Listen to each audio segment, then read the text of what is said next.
नमस्कार, स्वागत है आपका। आप देख रहे हैं भारत एक्सप्रेस का डिजिटल प्लेटफॉर्म और मैं हूं आनंद विजय सिंह। और आज हम चर्चा करने जा रहे हैं दिल्ली के आम आदमी पार्टी के राष्ट्रीय संयोजक अरविंद केजरीवाल ने एक घोषणा की है। लगातार वो घोषणाएं कर रहे हैं। चुनाव है और चुनाव के समय तमाम योजनाओं के बारे में बता रहे हैं। कभी संजीवनी योजना, कभी महिलाओं को सम्मान राशि देने के बारे में कह रहे हैं। तो अब एक नई योजना की घोषणा उन्होंने कल की थी, पुजारी ग्रंथी सम्मान योजना।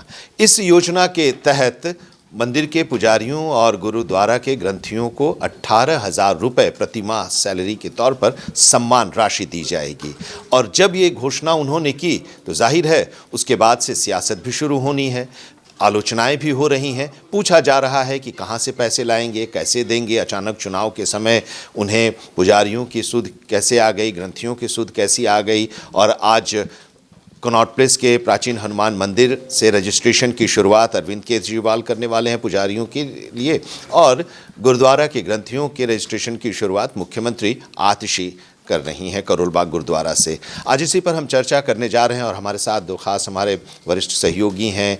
हमारे साथ के.एम. शर्मा जी, कृष्ण मोहन शर्मा जी हैं, एडिटर नेशनल अफेयर्स, और अश्विनी जी हमारे साथ हैं, हमारे वरिष्ठ सहयोगी। और इन लोगों से जरा हम समझेंगे कि क्या ये चुनावी वादे हैं, और इन वादे अगर हैं तो इसको पूरा कहाँ से करेंगे। शुरुआत के.एम. शर्मा जी आप ही से। दिल्ली के चुनावों को आप बहुत नज़दीक से देखते आ रहे हैं, समझते आ रहे हैं।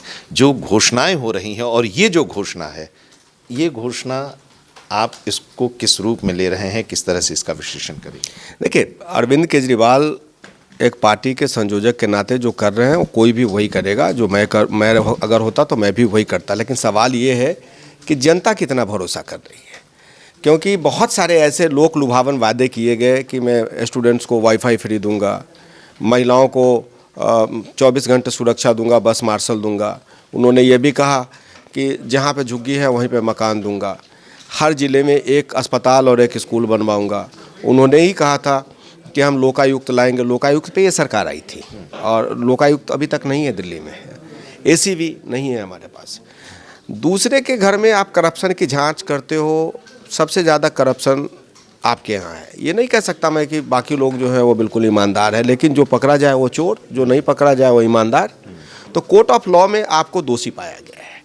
दोषी इन द सेंस पाया गया है कि आप कहेंगे कि नहीं अभी तो मुझे कन्विक्ट नहीं किया गया, लेकिन दोषी पाया गया तभी आप जेल में रहे। 1 साल आप रहे, आपके पार्टी के तमाम लोग जेल में रहे। ग्रंथियों को पैसा देंगे, पुजारियों को पैसा देंगे, मौलवियों को पैसा देंगे, लेकिन जो लोग नौकरी कर रहे हैं उनके यहाँ, जिनका घर चलता है उनके पैसे से, मतलब उनको सैलरी मिलती है तो पैसे चलते हैं। मैं बात करता हूँ एमसीडी के टीचर को सैलरी नहीं मिल रही है, एमसीडी के डॉक्टर्स को सैलरी नहीं मिल रही है, दिल्ली यूनिवर्सिटी के जो 12 पोषित अस्पताल जो यूनिवर्सिटी है उसके प्रोफेसर्स को सैलरी नहीं मिल रही है, डीटीसी के कर्मचारियों को सैलरी नहीं मिल रही है, उनके कंडक्टर को सैलरी नहीं मिल रही है, आंगनबाड़ी को सैलरी नहीं मिल रही है, स्टाफ को सैलरी नहीं मिल रही है। और आप पत्र लिख रहे हो कि मोदी सरकार हमको 31,000 करोड़ रुपए दे क्योंकि हम अब डेट में आ गए हैं।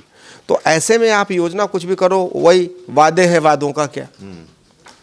और वो उसमें एक राइडर लगाया हुआ है कि अगर हमारी सरकार आती है तो तब देंगे। ये नहीं कह रहे हैं कि हम देंगे, अगर हमारी सरकार आती है तब देंगे। तो अभी तक 10 साल क्या कर रहे थे आप? तो मतलब कहने का है कि 5 साल आपको हमको और मौका दीजिए। दिल्ली को मैं 10 साल और पीछे ले जा चुका हूँ, अगले 5 साल में दिल्ली को कलकत्ता बना दूंगा। अगले 5 साल में दिल्ली को कलकत्ता बना दूंगा, और अरविंद केजरीवाल सपने दिखा रहे हैं। अब अगला 5 साल जो है उसका वो रोड मैप अरविंद केजरीवाल दे रहे हैं कि अगर हम सत्ता में आएंगे तो पहले ही वो कह चुके हैं कि आतिशी तो काम चलाऊ मुख्यमंत्री हैं, चुनाव जीतेंगे तो वो खुद मुख्यमंत्री बनेंगे।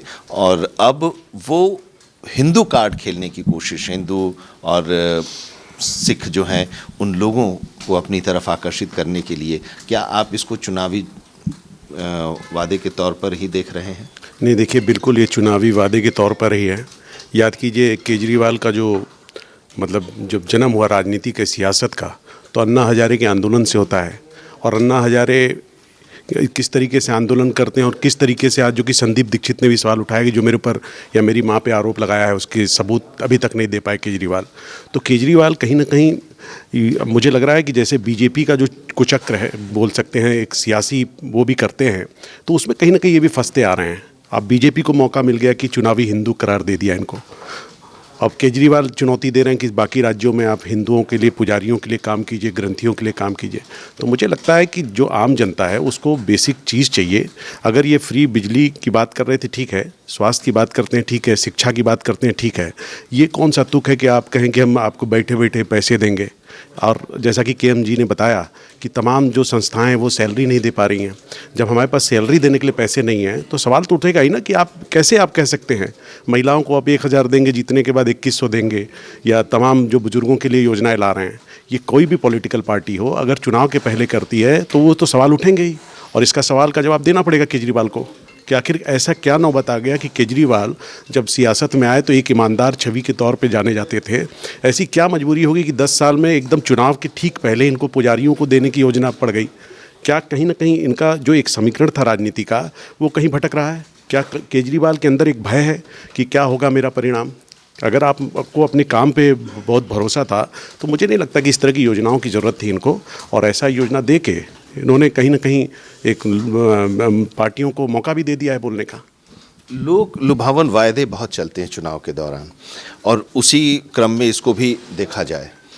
अब सवाल ये है कि अरविंद केजरीवाल या आम आदमी पार्टी इसकी घोषणा कर रही है कि हम आएंगे तो हम देंगे, हो सकता है वो आ भी जाएं, और आ भी जाएं तो फिर वो कहाँ से देंगे, ये आप सवाल उठा रहे हैं कि बाकी लोगों को देने के लिए पैसे नहीं हैं तो फिर ये जो वादा कर रहे हैं तो इसके पैसे वो कहाँ से लाएंगे, ये भी एक सवाल है। लेकिन क्या दिल्ली की जनता इसको समझ रही है?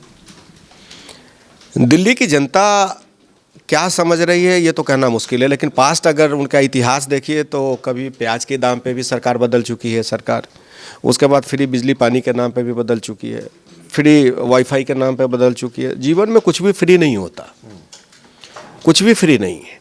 और जहाँ तक बात कही कि लोक लुभावन वादे की, तो एक अमेरिका की यूनिवर्सिटी का एक रिसर्च है कि चुनाव से 6 महीने पहले आप जो भी योजना लागू करते हो या लोगों में जो वादे करते हो उसका लोगों पे इम्पैक्ट नहीं होता है, एक बात। दूसरी बात कि लोक लुभावन वादे और फ्री दे के क्या चुनाव सरकार नहीं हारी है? रमन सिंह की सरकार, पोटली वाले बाबा जिनको कहते थे, चावल देते देते चुनाव हार गए कि विपक्ष में बैठने लायक नहीं रहे। बुद्धदेव भट्टाचार्य सब कुछ फ्री देते देते चुनाव हार गए, कोलकाता में वामपंथ हमेशा के लिए ख़त्म हो गया। भूपेश सिंह बघेल आप देखते हैं कि छत्तीसगढ़ में क्या हुआ। उसके बाद आप ऐसे बहुत सारे एग्जाम्पल हैं जहाँ पे आप फ्री बांटते बांटते और चुनाव हार गए, आपको पता भी नहीं चला कि हम क्यों हार गए। तो जनता के लिए बात ये नहीं है, जनता के लिए ये नहीं है कि आप क्या फ्री देंगे, जनता के लिए ये है कि आप इसको सस्टेन कैसे करेंगे। जब आपने मौलवियों को पैसे देने की बात की तो मौलवी आपके यहाँ धरना दे रहे हैं, आपके यहाँ बस मार्शल धरना दे रहे हैं, आपके पास डीटीसी वाले धरना दे रहे हैं, आंगनबाड़ी वाले धरना दे रहे हैं, टीचर धरना दे रहे हैं। प्रोफेसर धरना नहीं दे सकते क्योंकि वो पढ़े लिखे एलीट होते हैं, लेकिन मैं एक ऐसे प्रोफेसर को जानता हूँ जो पार्किंसन के पेशेंट हैं और रिटायर हो गए, उनको ना तो रिटायरमेंट बेनिफिट मिला और ना उनको पेंशन का पैसा मिला, और बड़े मुश्किल हालत में, दीनदयाल उपाध्याय कॉलेज के प्रोफेसर हैं, बड़े मुश्किल हालत में उनका घर का परिवार चल रहा है। तो केजरीवाल जी को ये भी सोचना चाहिए कि वो 12 कॉलेज भी आप ही के हैं, दिल्ली के जो जितने सरकारी अस्पताल हैं वो आपके हैं, एमसीडी के अस्पताल आपके हैं क्योंकि अब एमसीडी में भी आप हो। और दूसरी बात आपको जान के बहुत आश्चर्य होगा कि दिल्ली में सरकार ने एक योजना बनाई कि दिल्ली में जितने MBBS डॉक्टर रखे जाएंगे वो एडहॉक पे रखे जाएंगे, उनको हम देंगे 60,000 रुपये महीने का, और एक जो ट्रेंड नर्स है उसको परमानेंट नौकरी पे रखेंगे और उसको सैलरी मिलेगी 80,000 रुपये। तो वो डॉक्टर जिसने 5 साल पढ़ाई की है उसको आप एडहॉक पे रख के दोगे 60,000, वो भी 4 महीने में एक बार सैलरी दोगे।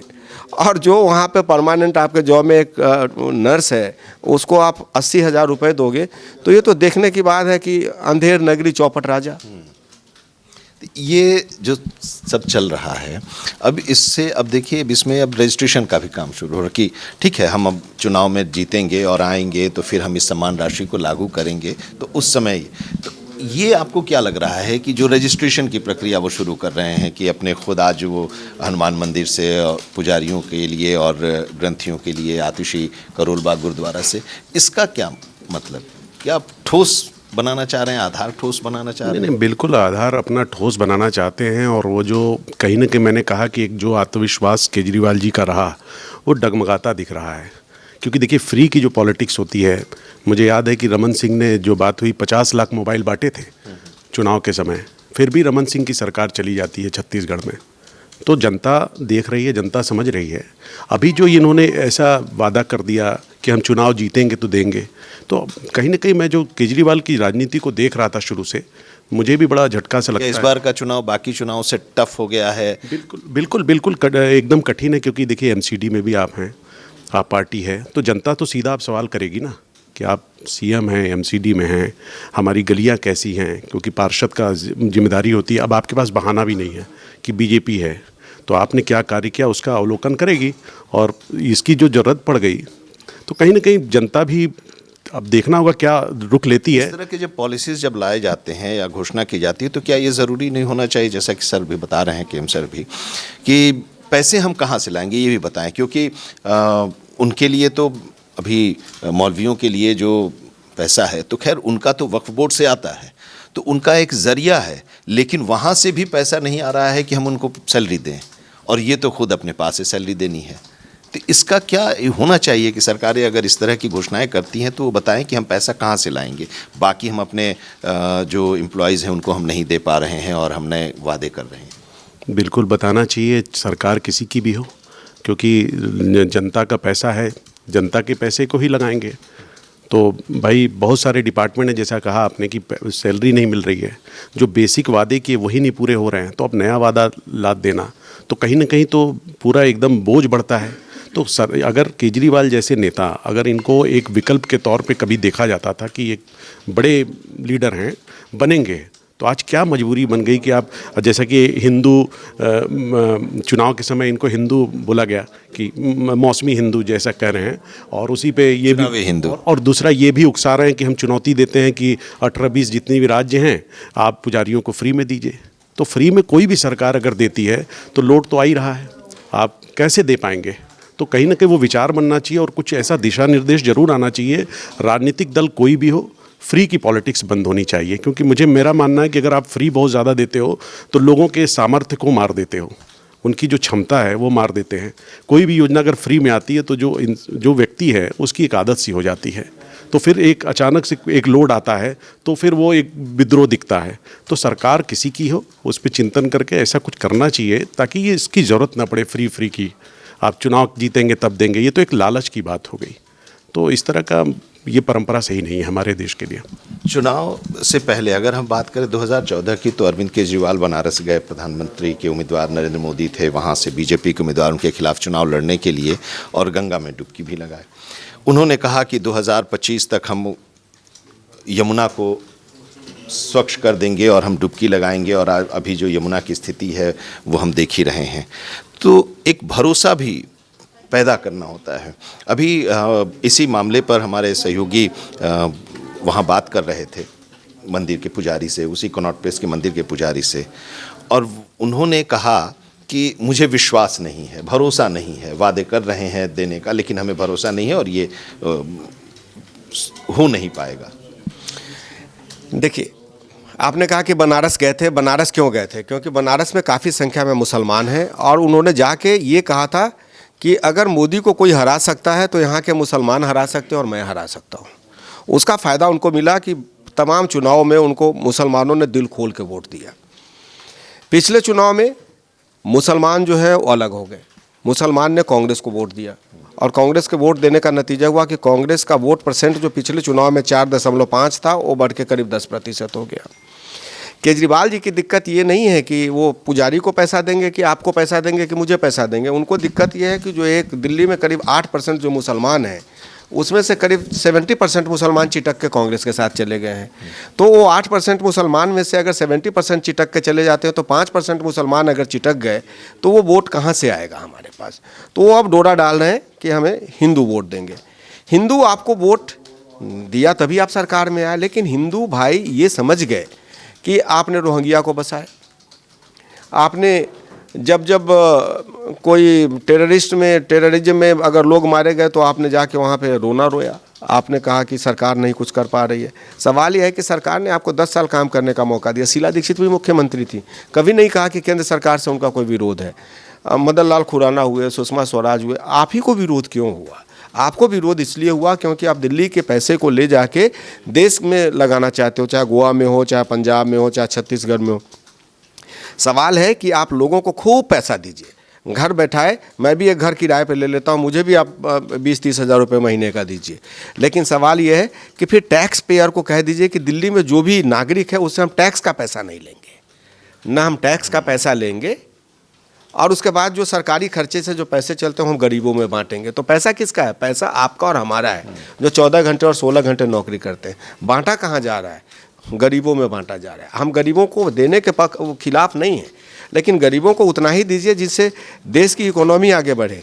अब न तो कोई मजदूर खेत में काम करने को तैयार है कि उसको अनाज मिल जा रहा है, उसको पैसा मिल जा रहा है, उसको खाना मिल जा रहा है। तो चाहे वो मोदी जी हों, चाहे राहुल जी हों, चाहे अरविंद केजरीवाल हो, आप गरीब जो भूखे हैं उनको आप अन्न दीजिए, ये आपका नैतिक अधिकार बनता है। लेकिन उसको ऐसा मत फ्री बना दीजिए कि वो दिन भर ताश खेले और वहाँ पर मजदूरों की दिक्कत हो जाए और हमारी इकोनॉमी जो भारत कृषि प्रधान देश है कि कृषि व्यवस्था ठप हो जाए। बीजेपी ने उन्हें चुनावी हिंदू करार दिया। अब बीजेपी ने क्या कहा? बीजेपी भी पॉलिटिकल पार्टी है तो उनका भी साथ लेना बहुत उचित नहीं होगा। लेकिन सवाल ये है कि फिलहाल बात ये हो रही है कि जो इन्होंने योजना दी है कि हम पुजारी और ग्रंथियों को पैसा देंगे, तो इसका मतलब ये है कि सारे सार्वजनिक जगह पे लोग जो हैं वो मंदिरों की जगह को कब्जा करके मंदिर बना लेंगे, और उसके बाद पुजारी, अब उसमें फिर ला के आप एक बिठा दोगे, वहाँ पर एक आदमी को ला के बिठा दोगे, कहोगे कि तुम पुजारी बन जाओ, तुमको हम 20,000 रुपये देंगे। पुजारी अपने बच्चे को लाएगा, शादी करेगा, ब्याह करेगा, उसकी आबादी बढ़ती जाएगी, आप फ्री में उसको देते जाओ। तो दिल्ली को कहाँ लेके जा रहे हो? दिल्ली देश की राजधानी है। या तो आप बॉस्टन मॉडल शुरू करना चाहते हो, तो बॉस्टन का क्या हुआ? वो केजरीवाल को अध्ययन करना चाहिए, क्योंकि वो प्रिंसिपल कमिश्नर थे इनकम टैक्स के। तो बॉस्टन मॉडल भी हमारे विश्व में ही है, जिसमें फ्री व्यवस्था में अनाज वगैरह दी गई थी, तो पूरी ध्वस्त हो गई वहाँ की इकोनॉमी। तो आप अगर चाहते हो कि दिल्ली को एज ए इकोनॉमी एक स्टेट के तौर पर पूरा ध्वस्त करना है, कर दीजिए। एक आखिरी कमेंट। देखिए, धूमिल एक कवि हुए हैं, उन्होंने कहा था कि एक आदमी रोटी बेलता है, एक आदमी रोटी सेकता है, एक तीसरा आदमी भी है जो न बेलता है न सेकता है, वो रोटी से खेलता है, देश की संसद मौन है, करके उनकी कविता है। और मुझे अभी भी याद है कि केजरीवाल जी के मंच से जब ये आंदोलन कर रहे थे, ये चल रहा था। तो धूमिल की कविता तो अभी भी है, लेकिन ये सियासी जो रोटियां सेकी जा रही हैं चुनाव के ठीक पहले, वो चल रहा है। और केजरीवाल उससे अलग नहीं है, ये बात साबित हो गई। ये मोहरे बनाए जा रहे हैं, ये मोहरे बनाए जा रहे हैं मौलवी को, पुजारियों को। आप कहीं ना कहीं जो आपके वोटर थे उनको कंफ्यूज भी कर रहे हैं, क्योंकि देखिए दिल्ली के चुनाव में क्या होता है, जो लोग सांसद चुनते हैं, जरूरी नहीं कि वो विधानसभा में थे, तभी इनकी सरकार आती रही है। लेकिन कहीं ना कहीं अब सियासी हो रहा है सारा कुछ, और उकसाने की राजनीति हो रही है। इसको हमें लगता है इस पर चिंतन करना चाहिए, और केजरीवाल सोचेंगे, अभी वो देख रहे हैं क्या इसका परिणाम होता है, लेकिन विचार करना चाहिए। तो अरविंद केजरीवाल लगातार योजनाओं के बारे में बता रहे हैं, उनकी घोषणाएं कर रहे हैं कि हम ये सम्मान देंगे, हम सीनियर सिटीजन्स को चिकित्सा के लिए संजीवनी सम्मान देंगे, उनके खर्च उठाएंगे उनके इलाज के, लेकिन केंद्र की जो आयुष्मान योजना है उसको अपने यहाँ लागू नहीं करेंगे। तो इस तरह की तमाम जो योजनाएं हैं, जो घोषणा वो कर रहे हैं, उसका विरोध भी हो रहा है। लोग सवाल भी पूछ रहे हैं कि आखिर आप कहां से इसे पूरा करेंगे। बहरहाल अब यही कहा जा रहा है कि अपने शासनकाल की उपलब्धियों को गिना सकने में जब कोई सक्षम नहीं होता है, तो ऐसी लोक लुभावन वादे करते हैं जिससे कि वो चर्चा वहीं तक सीमित रहे और उसका लाभ वोट के ज़रिए उन्हें मिले। बहरहाल अब देखना है कि विधानसभा का चुनाव जो फरवरी में होगा उसमें इसका कितना लाभ उन्हें मिल पा रहा है। हमारे साथ चर्चा के लिए बहुत बहुत शुक्रिया के एम शर्मा जी, शुक्रिया अश्विनी जी। तो आज की भारत एक्सप्रेस की डिजिटल में इस चर्चा में इतना ही, लेकिन तमाम जो ऐसी खबरें हैं और जो इस तरह की बातें सामने आती हैं उस पर उसका विश्लेषण हम अपने सहयोगियों के साथ करते रहेंगे। जुड़े रहिए भारत एक्सप्रेस के डिजिटल प्लेटफॉर्म के साथ। नमस्कार।